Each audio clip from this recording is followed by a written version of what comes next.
Ladies and gentlemen, today is a beautiful day, and not because this is Monday and we can get back to work, but because there is super great weather out there. This is -2 degrees and it is snowing, so long story short, this is a very beautiful weather.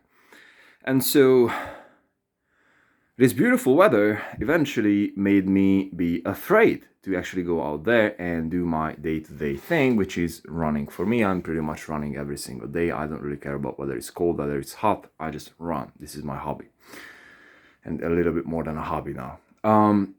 And what I've got to realize is that I was just so damn afraid to go out there because there is cold. Like, there is cold, and also there is windy, and there is dark and a little bit foggy too. So it's like it is not a pleasant environment for a human being to be alone at, right? And so if we can agree on that, then please hear me out, because I would love to share something with you. Okay? The idea for us to go and face the things that we don't want to face, the things that we are afraid of,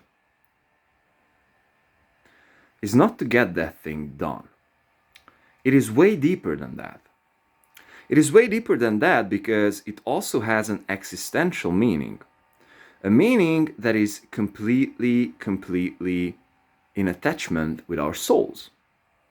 Meaning that when we do the things that we don't want to do, and we still do them, and those are the things that actually do serve us. I mean, getting the cold calls done, getting your homework done, I don't know in which stage you're on in your life, getting your piano practice done, getting your day-to-day activities, which are actually, rationally that are growing you, done despite of how do you feel. And in every single instance when we are able to do that, we are just growing something inside of ourselves. We are just making our skin tougher, thicker. And when that happens, we are just simply becoming and growing to a stronger human being. And after a while, we realize that all these fears are basically inside of ourselves. And so the greatest thing that is holding us back in life is not necessarily not knowing what to do, but not doing the things that we are supposed to be doing. And so just simply think about your life. So think about your goal. Let's say you want to become a millionaire. Most of us know, or if you don't know, you just Google that thing up or just search on YouTube, find someone who's actually have a business model which is sharing it throughout the way. There are like million and zillion guys out there. And you just follow that journey. I mean, yes, of course it will take years, but you just know how to get there. So for example, like how to build an SMMA, like super simple.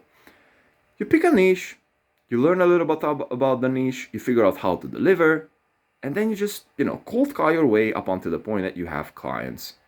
And after that, you, of course, roll into some mentorships and so on and so forth. This is one way. Another way, which I've done, and perhaps is even easier. Now it's easier for me because I understand the business model way better. Build a construction company, roofing company, like, brick and mortar services. Super easy. Super easy. You can find a mentor super easy. You just cold call 100 people and offer them, to work together, and you just pick the best one to work with, and they will be teaching you free of charge.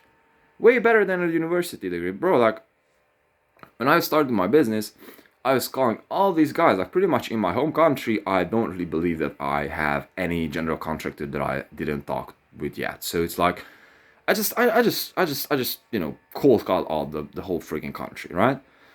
And many cold calls. If you wonder, I would say them more than 1,000. Okay. And the idea is that I just learned, and randomly I just found mentors throughout this day, and they taught me like so much real life lessons, like way much than I was learning in university. By the way, I was dropping out from university. If you wonder, I attended, I got applied, and I rolled out because I didn't really feel that is something that is eventually bringing enough value to me. And so coming back to the main point, and sorry about this quick rant, but I do believe that it also serves a purpose for you to perhaps a little bit better understand the overall and underlying concept that I would like to line out here, is that when we go through those things, we just grow and our soul grows. And in spite of we don't want to do that, every single time when we go through those things, we just grow. And if we think about life, the things that we don't want to do are the ones which will eventually lead us to the goal that we have to get to, right? And so if we are able to figure this thing out in life, then we won the game. But guess what? This thing is not constant. This is an ongoing freaking battle. This is an ongoing freaking battle. Think about if you would be living on an island and you would be like a nation or something, or a tribe, and there would be invasion going on every single day. And the invasion is your emotions, your surrounding, the weakness that is surrounding you, because guess what? Society now is fucking weak. Everyone is talking about this though. Society is fucking weak now, and especially men. We are weak. Men are weak in general.